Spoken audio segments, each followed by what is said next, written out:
you know. Let's see, is Ben here? Yeah, but you're right. Oh, Ben. He's so thin you can't even see him anymore. Thank you very much all for being here. This week, the Environmental Protection Agency is holding hearings across our great nation on the administration's new rule to limit carbon pollution from power plants. Moms are testifying, clean energy businesses, and people from all walks of life will testify in support of action on climate change and EPA's proposed rule. One of those fabulous Americans testified this morning, Senator Cardin, and he'll tell you about that. Senator Cardin, Senator Sanders, Senator Murphy, and I are here today to discuss the President's common sense proposal that will cut dangerous carbon pollution 30% by 2030. Power plants are the nation's biggest source of carbon pollution, but right now there are no limits on the amount of carbon that power plants can release into our air. The President's plan is a win-win for the American people because as we cut carbon pollution, and this is very important, we also cut many types of air pollutants that also threaten human health. Pollutants like ground-level ozone and smog, which worsen respiratory illnesses like asthma. In addition, combating carbon pollution will also lessen air pollutants from wildfires and heat-related flood deaths. So this proposal will play a vital role in protecting public health and saving thousands of lives, and that is not an overstatement. It will avoid up to 3,700 cases of bronchitis in children, 150,000 asthma attacks, 3,300 heart attacks, 6,600 premature deaths, and 490,000 missed days at school and work. And as I often say, if you can't breathe, you can't work. If you can't breathe, you can't go to school. The President's new proposal will not only protect our health and our lives, it will enable America to lead the way to avert the most calamitous impacts of climate change. Those impacts: sea level rise, dangerous heat waves, economic disruption, increased floods, and fires. The longer we wait to act, the more difficult and expensive it will be. Just yesterday, the White House Council of Economic Advisors released a report on the economic consequences of delaying action on climate change. Delaying steps to address climate change will end up costing us much more in the long run. The Obama administration clearly gets it, and so do the American people, and we have a chart on a poll. This is a Washington Post ABC poll. Approximately 70% of Americans say the federal government should require limits to carbon pollution from existing power plants. And that's really critical. That's 57% of Republicans, 76% of independents, 79% of Democrats. All support requiring states to limit the amount of carbon pollution within their borders. This is what the American people want. And anyone who tries to undermine the President here is going against the will of the people. Just last month, the EPW committee, with the leadership of Senator Whitehouse, heard 4 former EPA administrators who served under Republican presidents, Nixon, Reagan, and 2 Bushes. And they all agreed that climate change requires action now, and it should not be a partisan issue. So let me just close and tell you this.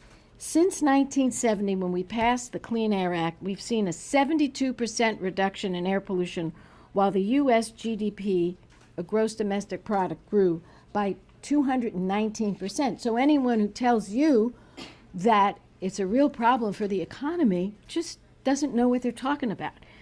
A clean environment and a healthy economy, they go hand in hand.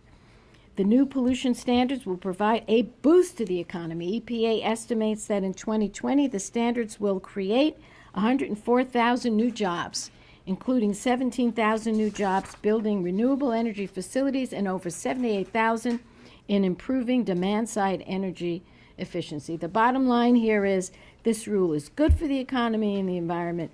We support it, the American people support it, and we will fight every day to make sure that this rule goes forward.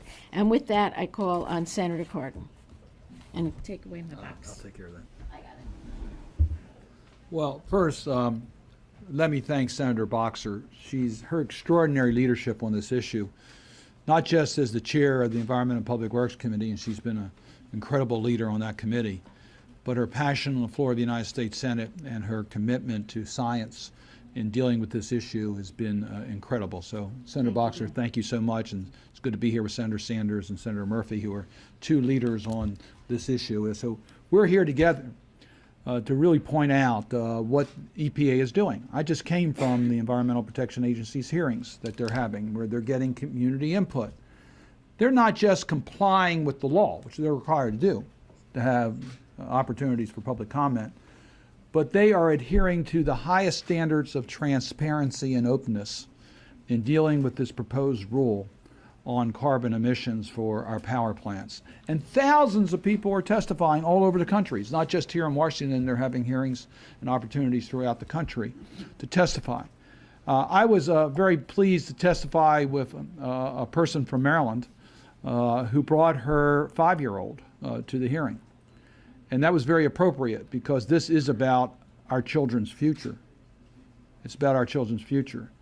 What many of us said, it took rivers catching fire before we acted on clean water. It took people breathing toxic air before we got to the Clean Air Act. We don't want to see the Smith Island vanish before we act on climate change, the last habitable island on the Chesapeake Bay in Maryland. We don't want to see dust bowls be the norm in our breadbasket areas of this country in order for us to take action against climate change. We don't want to see the Everglades disappear. That's what's at risk here. Inaction will cost greatly. There is no question about it. Let me just put on my hat as the senator from Maryland for 1 second and point out what I did at the hearing today. And that is, our watermen are suffering today, because the blue crab is at risk. With higher temperatures, seagrasses can't survive and juvenile crabs can't survive. Watermen are hurting. Our poultry industry is suffering because of the high price of corn, which is a major cost in poultry. And that's because of droughts and the cost of corn. We are finding property values are diminished because properties are being washed away in our state. So 70% of Marylanders live in coastal areas. They're all threatened. And I could talk about our military installations, the Aberdeen Proving Grounds or Pax River or Naval Academy, all threatened because of sea level increases. So inaction is unacceptable. Science tells us clearly it's carbon emissions, and power plants are a major source of that carbon emissions, and we need to act. That's what science tells us. We're guided by science. We know what the cost of inaction is all about. In Maryland, we have acted. Our power plants have taken action. And guess what? They did it in a cost-effective way, and Senator Boxer, you are absolutely right. Our economy grew as a result of what they did. So we absolutely believe that the rule that's being proposed will help our economy and help us deal with the issues that we have a responsibility to deal with. Congress should have acted. Let me make this clear. Congress should have passed a market-driven approach to dealing with carbon emissions. It would have been more prescriptive and greater tools available to deal with it. And Senator Boxer and I and other Senator Sanders, we worked hard, Senator Murphy, to get that done. And it passed the House of Representatives, and we had over 50 votes in the United States Senate, but the Republican filibuster ended that opportunity for us to act. EPA has not only the legal authority, which they clearly do as determined by Supreme Court cases, 3 cases, they have the legal responsibility to act. So they need to act. And what I said at the hearing today, thank you for coming forward with a flexible proposal that gives the states, puts them in the driver's seats with flexibility, allows the regional approaches. And I think most of the people that are testifying are bringing out ways that make this rule even stronger or better or in a productive way. But I'm afraid some of my colleagues are using this as an opportunity for a press event more than it is an opportunity to talk about the issues involved in protecting corporate polluters. Let's get serious. Let's get this done. Inaction is not an option. And let me turn it over to my colleague, Senator Sanders, who has been one of the real great leaders on the environmental issues. Thank you, Senator Cardin. And Senator Boxer, thank you so much for your leadership for so many years. And Senator Murphy, keep up the great work. I'll just be brief. We are at an historical and pivotal moment in world history. And I think our kids and our grandchildren are going to look back years from now and ask us, what did we do after knowing the crisis facing this planet in terms of global warming and the impact that it's having not only on the United States, but on countries all over the world? What did we do to prevent increased drought, higher food prices? What did we do to prevent increased flooding and major cities in America and around the world going underwater? What did we do to prevent extreme weather disturbances, which have already cost our country tens and tens of billions of dollars, and the projections are that it will be more expensive in years to come? That's what they will be asking. And I got to tell you that while I understand that in politics it is normal to have disagreements on every issue, the idea that we have a major political party out there that today is rejecting basic science, what the overwhelming majority of scientists are saying, which is that climate change is real, it is caused by human activity, it is causing devastating problems now, and those problems will only get worse in years to come. The fact that we have a political party out there that is saying, no, we reject that science, is utterly embarrassing. Now, I think what the EPA has done in reining in carbon pollution from our largest polluters is exactly the right thing to do. Power plants are the largest source of the nation's harmful carbon pollution, accounting for roughly 1/3 of all carbon released into the air. Unlike other pollutants, today there are no limits to the amount of carbon pollution that a power plant can release. The EPA's proposed carbon pollution standards will address this critical gap by setting state-by-state carbon pollution limits. By 2030, the standards are expected to reduce U.S. power plant carbon pollution by 30% compared to 2005 levels. Frankly, I think that that is a good and important start, and I congratulate the Obama administration and the EPA Administrator, Gina McCarthy, for going forward. But frankly, we have got to do more. In my view, what Congress should be debating now are pieces of legislation like the ones that Senator Boxer and I introduced, calling for a tax on carbon. The times are critical. There is not a whole lot of time left before we can transform our energy system. So I would hope very much that all of my colleagues listen to the scientific community and that we move forward boldly to protect not only this generation, but our kids and our grandchildren. Thank you. Senator Murphy. Thank you very much, Senator Boxer, for your great leadership. Senator McConnell is hosting another political event today attacking the EPA regulations, making the claim that this is a war on coal. This is not a war on coal. This is a war on ignorance and negligence. 95% of scientists in the latest UN report state that humans are contributing to the rapid warming of the planet. I have a 5-year-old and a 2-year-old at home, and if my 5 and 2-year-old were standing on a street and I was told that there was a 95% chance that they were going to get hit by an oncoming bus, I would do everything in my power to move my kids off of the street, as would every senator and every representative in this building. It is unconscionable that with the overwhelming evidence staring us in the face regarding human contribution to catastrophic climate change, that we aren't united on this fact. And the reality is that this rule is a very reasonable rule.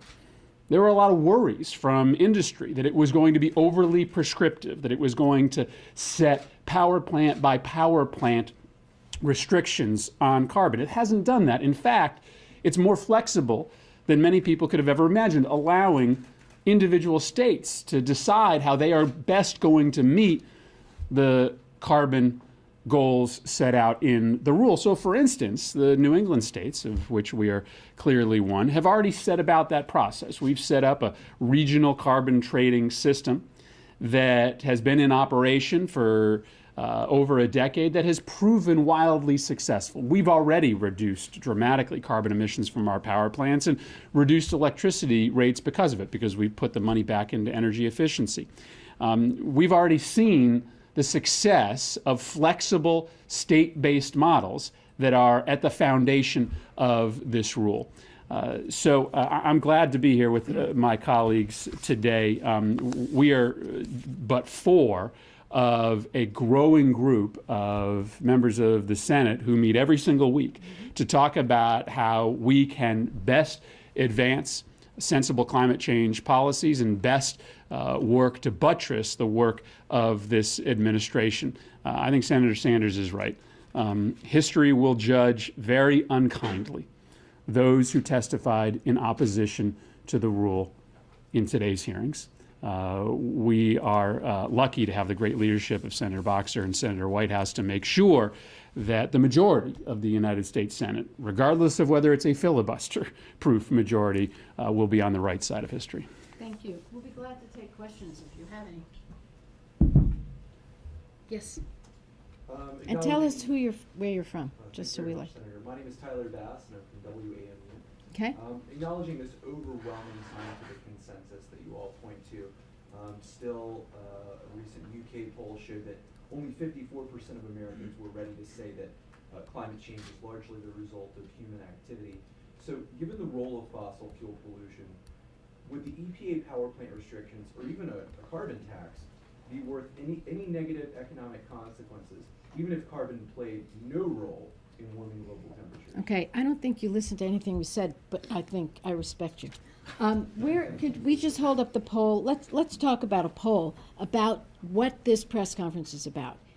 It's about whether or not the American people support the Obama climate change plan to reduce existing power plant pollution. 70% say the federal government should require limits to carbon pollution from existing power plants. All right, that's what we're here talking about today. Not who thinks, if it's who causes it or what. People want to clean up dirty carbon pollution. It's right here for you. Now, I don't know, this is the Washington Post ABC. I don't know whether, maybe you don't trust them, but 57% of Republicans, 76% of independents, 79% of Democrats support requiring states to limit the amount of carbon pollution. Now, if you're talking about adverse impacts to the economy, again, we addressed that in our opening remarks. Since the Clean Air Act, we've seen an enormous increase in the gross domestic product. And we have seen a huge increase in jobs, well over 100%. So there is absolutely no proof that when you clean up the environment, you lose jobs. The opposite has been proven. So I don't know if I'm answering your question, but the people support this plan. We believe the economy will thrive. Senator Murphy just made the point in his state how well they're doing. My state is an amazing example. We're creating more jobs than any other state now that we're moving past this recession. And if you look at clean energy, it's enormous. We have some amazing environmental rules and laws with the leadership of Governor Brown, the legislature. So we believe, and we believe it because the facts back us up, that when you attack climate change, you create jobs, you clean up the environment, you save lives, and the American people support it. That's what we believe. Let me just point out, I mean, we could argue what the numbers are on public support.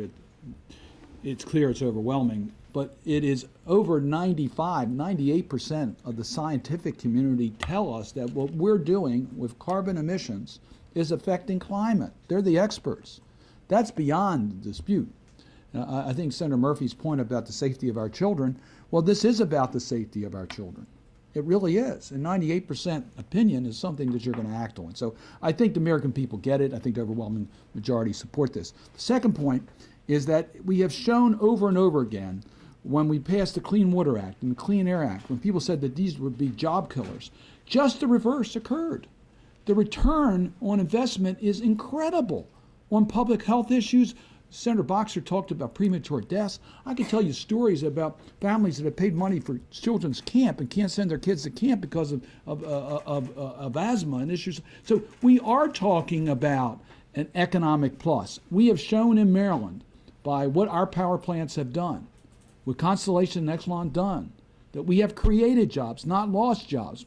So no, it is absolutely false to say that these regulations will hurt our economy. They will help our economy and help our economy grow and help the public health of the people of our country. Let me just give one quick example of how that is, and a Connecticut example. So we've got a company called Fuel Cell Energy, the biggest fuel cell company in the world, that produces industrial scale fuel cells that can generate power for big office buildings or big hospitals, taking them essentially off of the grid.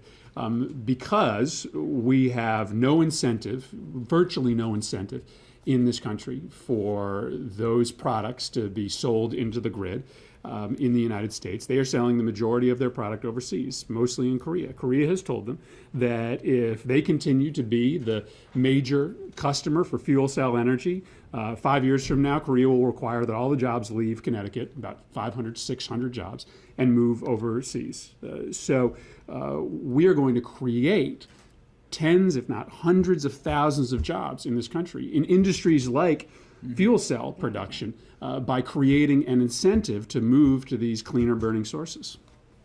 Yes. Yeah. Yeah. Ed Felker with Energy Guardian. Obviously, the EPA and the White House are intent on finalizing this next Yeah. year. They're taking comment mostly on the details.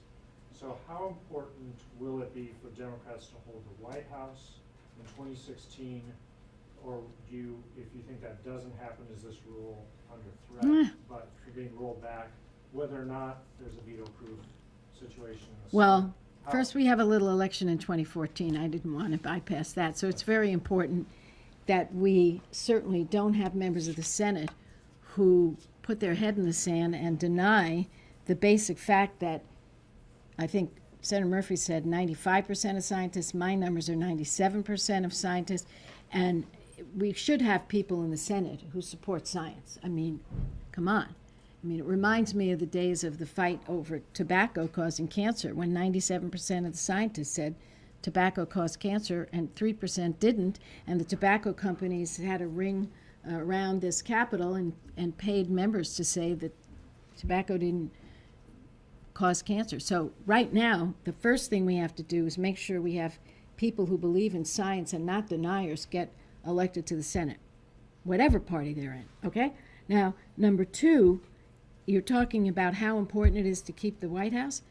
Critically important. And I could just say, not just for this, but for every issue imaginable, from women's health to a strong economy, to lower deficits, to a peaceful world. So of course it's critical, and absolutely it's critical that we have a strong president who believes in science, again, of either party. We want a president who believes in science, because your point is well taken, that an executive order can be changed. Can I just say something? In today's political environment, there's no question that for the sake of our environment, for the sake of these issues, it's important to keep the White House, it's important that the United States Senate remain under Democratic control, and that the House change to Democrat, if you are concerned about the issues we're talking about today in today's political climate. But let me just point out, the Chesapeake Bay program was started 30 years ago in Maryland. You couldn't tell who were Democrats and who were That's right. Republicans in supporting it. And the proud tradition of both political parties have been strong supporters of the environment. The creation of the Environmental Protection Agency and the leadership on the EPA. We had strong leadership under both Democratic and Republican presidents. So we don't concede this issue as being a partisan issue. To the contrary, it should not be a partisan issue. And both political parties should embrace science, as Senator Boxer has said, and embrace the recommendations that will lead to a cleaner environment for our children's future and for our economic future. And that is our goal. We don't want this to be a partisan issue. Right, how I miss Senator John Warner and Senator John Chafee and Lincoln Chafee, and we used to have that. I mean, I think that's a story nobody's written. You know, how this issue has changed, as well as a woman's right to choose. Those two issues, because I started in politics a very long time ago, and you're so right. I mean, Chris wasn't. What year He were you wasn't born yet. What year were you born? No, don't go down that route. It's none of your business. Well, I just want to point out. That's a great- We don't want to fight with Republican Party on environment. That should be a nonpartisan issue. There are plenty of other issues that we will encourage you to vote for Democrats. This should be an issue that should be a nonpartisan issue. Without a doubt. Yeah, two more and then we have to go. Hi, Jeff Koss with CQ. Hi, Jeff. This public Yeah. support that you mentioned, are you seeing any signs that that is having any tangible effect on the political dynamic up here on Capitol Hill? I mean, is it becoming any less partisan? I'll be honest, I don't see the Republicans embracing a clean and healthy environment anymore. I just don't see it. They've moved so far to the right on this. We just talked about that. I lament it. I mean, Richard Nixon signed the Clean Air Act. George Herbert Walker Bush signed the Clean Air Act amendments in '90. For goodness sakes, Christy Todd Whitman, who was President George W. Bush's EPA administrator, says climate is real. We had 4 Republicans who served under Republican administrations come before us. Here, it just seems like they've decided to cast their lot with the polluters. So the answer is, at this point, I don't see it having an impact on the Senate floor. And the day that I do, I will be here standing with those folks and saying it's a new day. But right now, I don't see it. This is a symptom of a larger problem for them. Republicans are living in denial of changing demographics. And the 2 primary examples of that are their position on climate change and their position on immigration. You cannot win a presidential or congressional election 10 to 15 years from now with their current positions on immigration and climate change. Because when you break those numbers down to 18 to 35-year-olds, there is no question about where this issue is heading. 18 to 35-year-olds in this country overwhelmingly support the president's climate action plan and believe in human contribution to climate change, just as the younger generation, especially the growing number of younger Hispanics in this country, want comprehensive immigration reform. So, Republicans have a real political problem, much more so 10 years from now than today. And there are a lot of smart Republican consultants who are counseling Republican candidates for office to start getting smart about getting on or potentially ahead of this demographic curve on these 2 issues. I want to add one more point, and that is, add to that list, environment, immigration, birth control. Their positions are out of sync. Now, I just thought of something as Chris was speaking, and that is, for a period recently, the Republicans started to say this when they were asked about whether climate was real. Their answer was, remember this? Well, I'm not a scientist. And that sort of became, they tried it out. I think some of the consultants may have suggested that. I'm not a scientist. Well, that's right. So why don't you listen to scientists, is my answer. I'm not a doctor, but I don't go to the doctor if he says to me there's a suspicious lump. I don't say, well, I'm not a doctor. I don't know, and walk out the door. So they're trying new words, but yet still they haven't embraced the truth. And I think Chris is right about this. They're only attending to their base, and their base is shrinking. Last question over here. Yeah, Corbin Hyder, SNL Energy. So, conceding your point about a net jobs increase from the Clean Power Plant, it would certainly have localized negative effects, particularly in, say, eastern Kentucky and areas of Appalachia. What do you say to Minority Leader McConnell or Jimmy Rose and his friends? Can I just Yes, respond? you go quickly? ahead, Because, and then I I'll heard the same arguments in Maryland when we were talking about our tobacco farmers, and that we had to do something different for tobacco farmers. They came out okay. And the Maryland agricultural interests and those land issues have been resolved in the best interest of our community and the best interest of our future. Coal, as is used today, has certain issues. We're not against the research in coal and trying to figure out ways in which it could be better utilized, but we have to acknowledge the fact that there are alternatives available that are better for the economy. So this is overall, we want a diversified economy where this is not an attack on one source of energy. It's to have a rational plan that makes our country energy secure, but at the same time deals with economic growth, and there's more growth in clean energy than there is in fossil fuels, and to deal with our future environment. We can have all of it. And whether it's Kentucky or whether it's Maryland, their economies can be even stronger as a result of these policies. You know, I want to make a point. When I started my career as a county supervisor, and we had a number of, believe it or not, in western Marin County farms, and we had dairy farms, a lot of them. And they were threatened because our environmental protection is very strong in our great state, and we had the EPA saying, you're polluting the bay. You're not taking care. You're dumping waste into our bay, and it's polluting. And the first response was, oh my God, we're going to lose these historic dairies. Well, guess what? We all came together and we figured it out. There is no war against any source of energy. What there is a realization that we have to use best available technologies and create better technologies. You know, when I worked with then Senators Lieberman and Warner on the cap and trade legislation that got more than 50 votes but failed because of a filibuster, we had a huge section in there that would be enormously helpful to coal.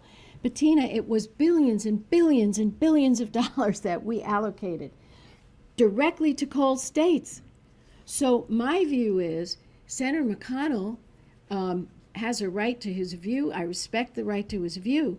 But if he were to sit down at the table with a lot of us and with this president, I could tell you we could come up with a plan that would be good for his state, that would be a benefit for his state and for the people of his state. But with the attitude of, I won't change, I'll never change, I'm not going to change, you know, it's not going to be so much regulations. A lot of cases, it's natural gas that's putting pressure on coal. There are market forces outside of regulatory forces that are moving away from coal. So why not come to the table, work with us, and believe me, we're going to figure it out. I don't know one Democrat who ever turned his or her back on coal miners in the history of this country. I just want to underscore that last point. We have a power plant in Bridgeport, Connecticut that runs on oil and coal. Used to run every day. Now it only runs a few days a year because there is a natural transition moving away from coal and to natural gas. Regardless of this rule, we were going to be using less coal. And so if Senator McConnell wants to blame something or someone for the fact that there is less coal being used to power homes and businesses in this country, he should blame it on natural gas rather than on Gina McCarthy. Good point. With that, the vote has started. Thank you all very much. Thank you.